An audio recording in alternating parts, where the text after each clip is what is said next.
আলাইকুম বন্ধুরা, আপনারা সবাই কেমন আছেন? আশা করি আপনারা সবাই ভালো আছেন। আজকে আমি আপনাদের মাঝে একটি ধাঁধা বলব। এই তার বেশি বেশি বেশি কথা না বলে আমার ধাঁধাটা শুরু করা যায়।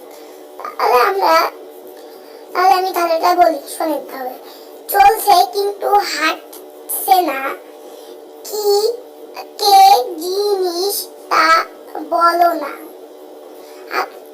আপনারা কেউ এটা পারলে কমেন্টে জানাবেন এবং প্লিজ লাইক করে দেবেন। আবার চ্যানেলে নতুন হলে সাবস্ক্রাইব করে দেবেন এবং আল্লাহ হাফেজ। আজকের মতো এই জায়গায় শেষ করছি। আপনারা সবাই আমার এই লাইক সাবস্ক্রাইব করে দেবেন এবং সাপোর্ট করবেন এবং শেয়ার করে দেবেন এবং ভিডিও ভালো লাগলে কমেন্টে আরো বেশি করে জানাবেন এবং লাইক করে দেবেন এবং সাবস্ক্রাইব। আল্লাহ হাফেজ।